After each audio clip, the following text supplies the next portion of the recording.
right now I'm still not used to the fact that it's 50-50. Because I've got things like on for my What are you talking about? Hello there, welcome to One, offering new experiences to every Christian married couples. If you're joining us for the first time, you're welcome. Here we share insights on how we can thrive in our marriages. We watched the previous episodes. If you haven't, please go on our YouTube. It's all in there. Franca choice. Watch, like, share, and also comment. Let's hear what your thoughts are on the particular topic of the day. Today we're going to be talking about how living in the diaspora as a couple has impacted our marriage, especially those of us from Africa. So I'm going to be having a guest. My guest is a married woman with two beautiful children. Welcome, Jemima. Thank you. Good to have you here. We want to just talk about marriage and relationship and how we are surviving here in the UK. Because it's not easy At all. leaving your home country and coming all the way here. Things are different.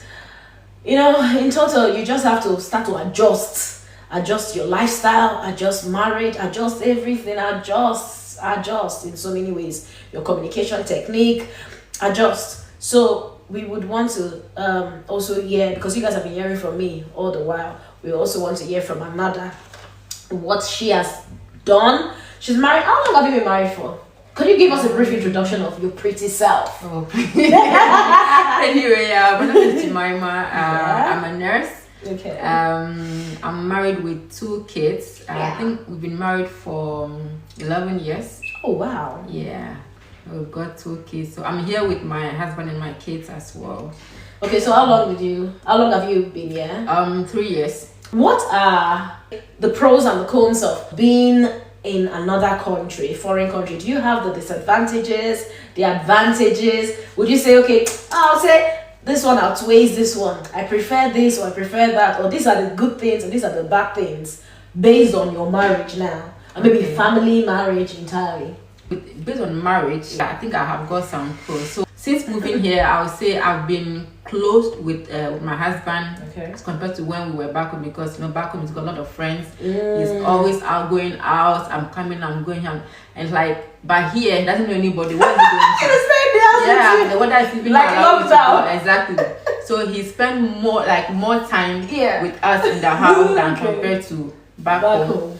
So I would say that is just the pro I can talk about based on marriage. But then the cons, I'll say lack of other family members.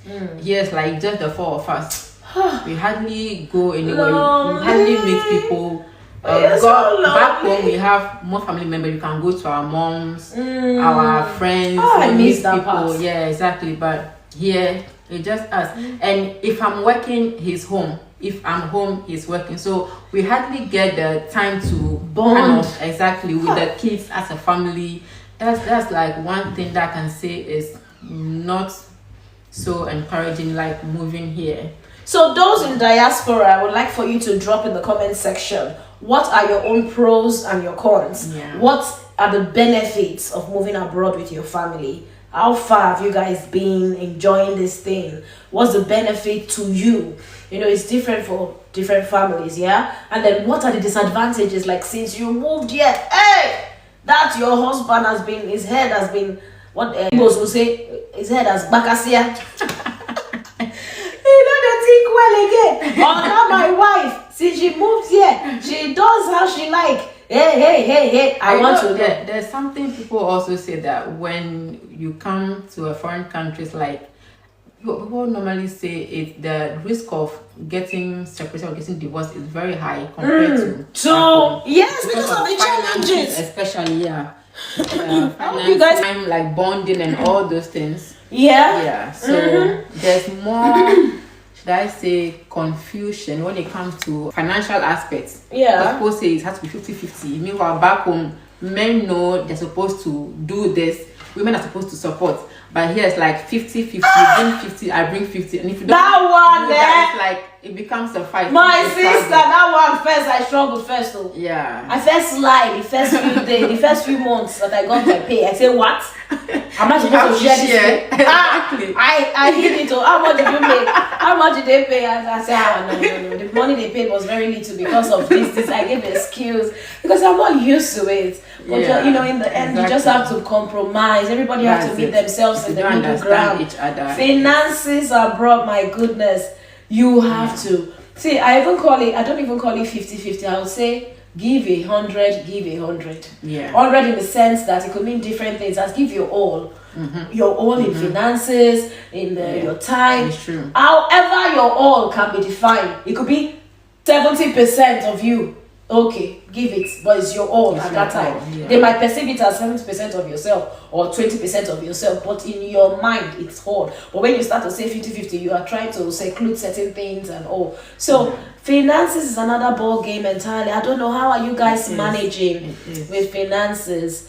The bills that will hit you in abroad, you have to pay for. Right now, I'm still not used to the fact that it's 50-50. Because I've got things like on for my Personally, what are you talking about? I have to bring my money to like I've got my own needs I need to focus on as well. And you are cutting me off. Like the funny thing is, but we just have to just for the sake of peace. Yeah. You just have to compromise. And then in the end, if you do not do it, how will your husband's money might not even be enough because of the bills are so much. So when you weigh the options, you'll be like, okay, I just have to do this. Because we need to pay the bills. There is, goodness gracious, name the bills now. Aside the monthly rent. You have gas, electricity, council tax, like almost everything. You have the DSTV, broadband. Yeah. You have your car, phone, car insurance. Oh my goodness! The bills. So you have to, in a way, share these responsibilities. You know, it's in this country. When I came, I realized that men that came from Africa are seeing things the way white people, you know, back in Africa, men don't even do house chores. But when they came here, that's true. I was laughing. I see some comments on TikTok like, you know, they will be like, that is so true. It's so true. I didn't sign up for this, but hey, that is how it ought to be. You are supposed to share everything. Exactly. The wife alone is not meant to sharing the bill. You have to share everything. Yes. It has to be. Yeah. You gone at the days normally. Exactly. Gone at the days when you know you're doing baby girl life. You know, you relax, take care of the house, cook him a nice meal. He goes and hustle, comes back, pay all the bills. Exactly. Hey, but I miss those days. Seriously. Jesus. Serious. You just relax, cross leg, wait for Oga to come. He comes back, his food is hot, no problem. Bring your clothes, baby boy. I'm gonna wash it for you. I will press it, do everything. I will serve you and cater to the children too. But when you are here, you have to hustle. You have to keep up to paying your bills. You have to do so many things. So life here, the stress is so much. People don't understand it when we're talking about living abroad. Living in the UK now. We are in the UK right now. Living abroad and all of the challenges. But hey, it is what it is. Anything you miss from back in Ghana? What do you miss? Like, God. Every time you say kai in Ghana, no, you would not have it this way. I just wish. I wish. Well, like I said earlier, family, right? So much, Because sometimes here I feel so lonely. Like there's no one to talk to. Just seeing the same face all the time. I miss my mom, my parents in general, my siblings, my friends back home. It's really, I'll say, depressing when you don't have any life that you are used to for so many years. You have to adjust to something different, and it's hard. It's hard, So that's the thing too for me, when you don't have me, how I miss my family is not just someone to talk to, someone to watch over my baby. Childcare. Oh, childcare is expensive. Hey, it is expensive. Childcare is expensive. Those people are. And sometimes can I not go and be doing childcare services? Like, these guys are making so much money. You make money. So you're paying childcare, it's like you're almost paying your rent for the month. Do you understand? So what's the essence going to work When you go to work, you work finish, you use the money to pay childcare. So it's not better to stay back and not work, because in the end, you're not making anything. So, I miss my people back. You can even just leave your baby with the neighbors. You guys be playing, I'll come in the evening, give them food and everything. Or if it's so bad, you get a house help. How much do we pay house help back in Nigeria, for example? 20k then, or I don't know, maybe things have actually changed. Maybe say 30, 40, even if it's 50k a month to take care of your child. I don't mind. I wish I could have that luxury right now of a house help or a child minder. Or if it's a worst case scenario, take the child to daycare, crèche. How much is it? But when you come here now, you will even be on the waiting list. You wait. For your child to go to school next year, you have to apply this year. And not just this year, as in, I realized that you apply a year before. It's crazy. I'm like, you what? You can't just walk in and say, I have the money. I want to enroll. There are people on the waiting list. You have to wait your turn. So all of these are just so much. It's draining. So I miss home. I miss the fact that you can easily just get someone to watch over your children, and so you can even have time alone with your husband. You guys go and play with your friends in the neighborhood. They go, you relax. Do you understand? But no. So I miss that. I miss that so much. What else do you miss aside being missing home? I miss home cho. We call it home cho, home food. I was just gonna come to that. I was gonna come to that. I remember sometimes I can just call my mom and be like, "Oh ma, today I feel like having this soup." The time you realize weekend, she will call it, Tifa, are you coming for the soup or how to get it to me? Like already prepared and ready for me to go pick up. But here, who will do that for me? No one will do that for me. I have to do it myself. Oh, it is well. No one. What have been some of the biggest cultural shock for you or challenges you faced as an African woman? Yeah, related to marriage. To marriage, yeah. You see married couples there. What is shocking you with them? Well, I haven't had the chance to meet lots of married people for me to compare and so I can't really talk much about that. Well, I've been able to meet a few because I do some street interview.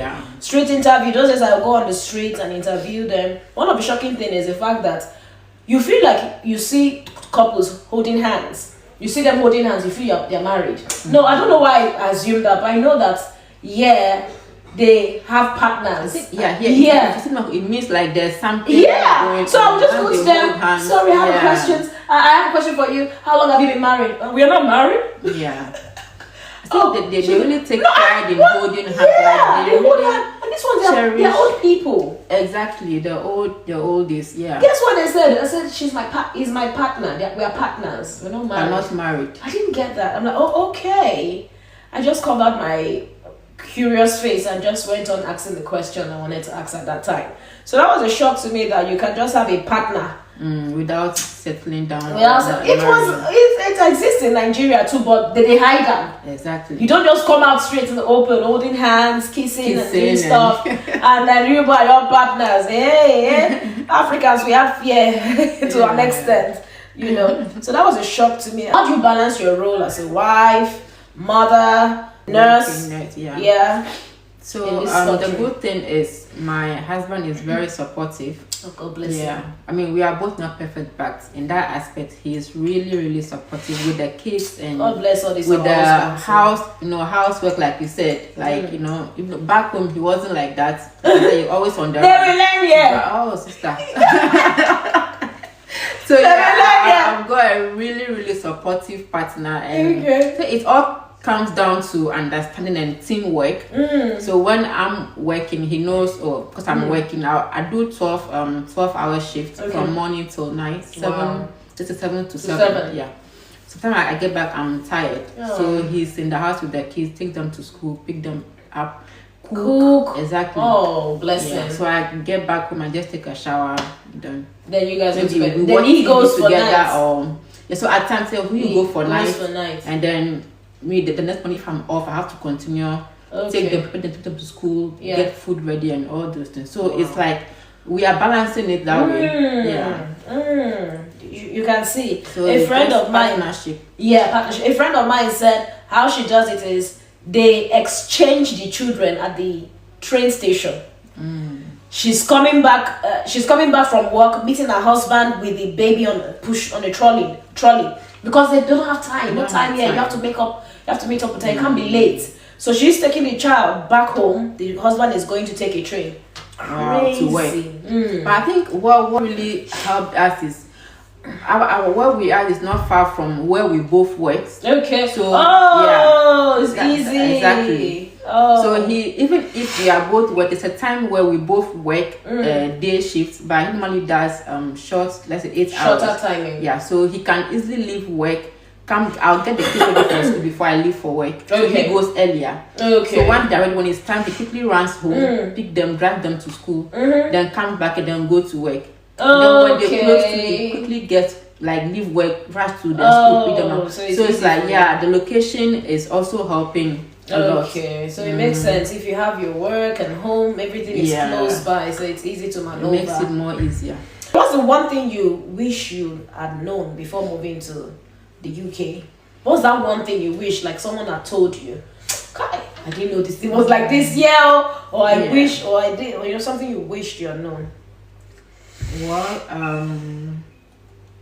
I made my underground investigations before coming anyway, so I was prepared. But the one thing, I wasn't in shock or getting anything when I got here. Like I know what I'm coming to meet. Okay. Yeah, so nothing was really shocking. So it wasn't really. But truly, shocking. I would say same for me because we watched a lot of YouTube videos. Hello guys, welcome to my YouTube channel. Living abroad. Join me as we move to the UK. Your own investigations before you move to a place. So it's like you don't want to go and be surprised that I wish I had known this before coming. Yeah, so you have a clue to what you are before you relocate to a place, you need to do your background checks. Yeah, so you don't waste your time and money.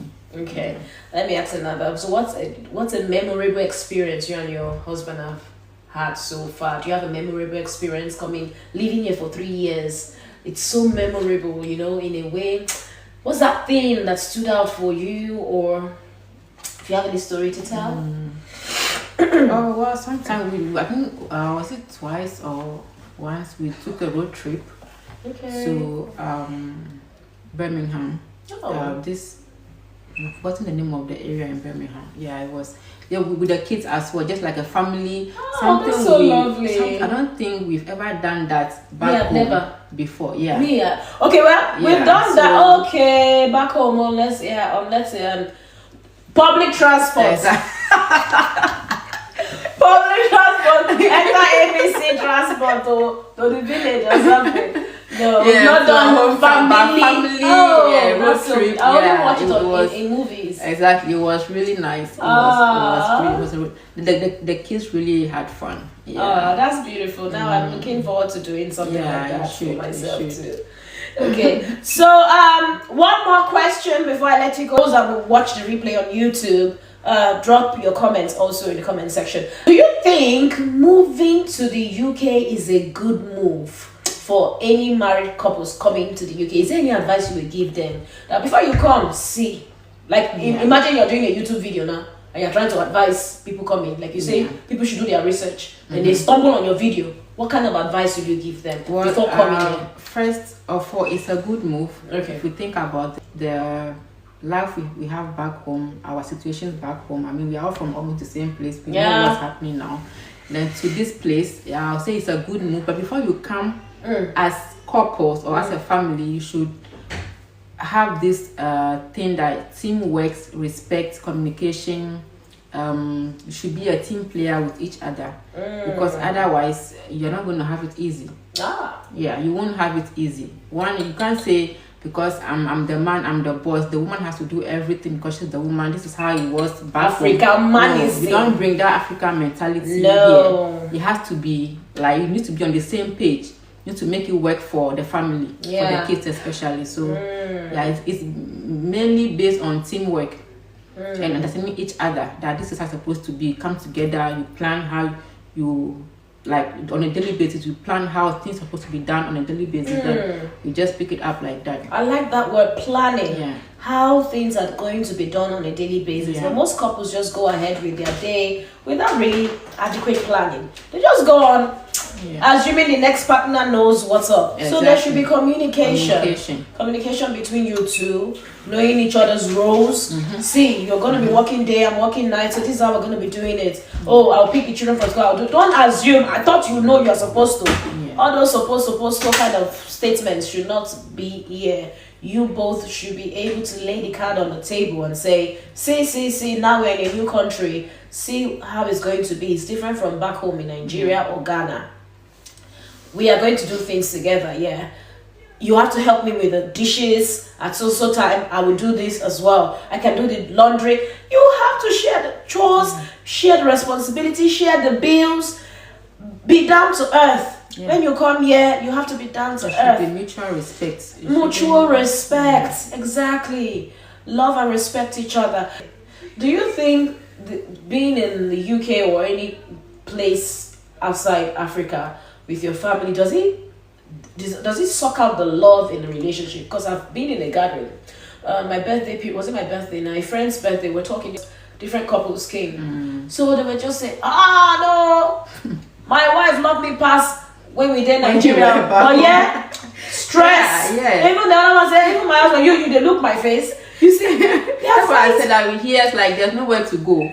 So you are always at home. You have each other now compared to back home where you have friends calling like let's meet here, let's go here. You don't have time for your family. It's always about your friends and your friends. Like by here, even if you have friends, you go out, you're going to spend money.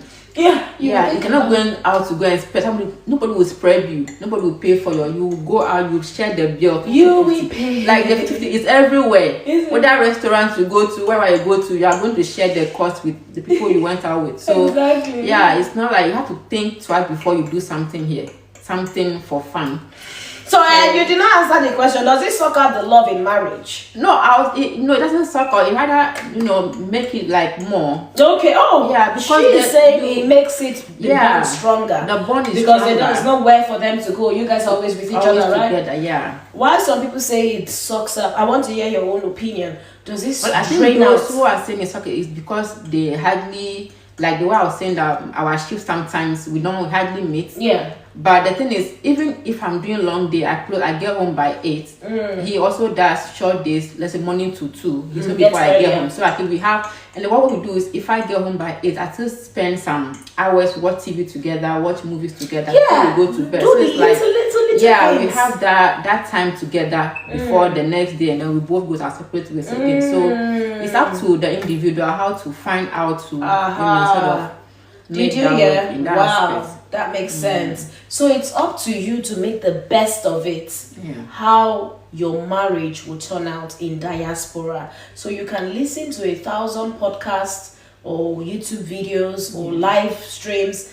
They will tell you everything they need to tell you, but it's now up to you to make your own marriage work, to ensure that you are enjoying the best of the marriage. See, some people go abroad and they divorce themselves. Why some people go abroad and their bond is stronger than before? Yes, I know that there are challenges here. The stress here is on another level. You are working and then you are paying bills. Yes, but you can also create a balance. Find a way to enjoy yourselves. Create a balance. Family time. Take family trips. As much as you're paying bills, have some savings somewhere for family time. Because this life, before you know, we'll be older. Before you know, you're having gray hairs, and you'll be wondering, where did all the time go? Your children will be grown up. So make the most of your being in a new country. Make the most of it together. Thank you so much, Jemima. I'll see you soon. This show promises to be more exciting as the week goes by. We would ensure that more special guests join us online, different guests, celebrity, non-celebrities. We want it to be we want to diversify, we want it to be spontaneous. Then we can just ask people questions on how they are thriving in their marriages, and hopefully these questions will bless someone eventually. That's the whole idea. If you want to be on my show, if you want to be my own special guest, do well to send a DM so that I can have you come on the show. If your marriage is one to bless people, if you have a unique story, do let me know. Send a DM if you want to join in on my show as a special guest. Thank you for tuning in. I remain your host for one, offering new experiences to every married couples. I hope you learned a thing or two. If you're watching this on YouTube, do subscribe, like, share to bless someone, and see you on the next episode.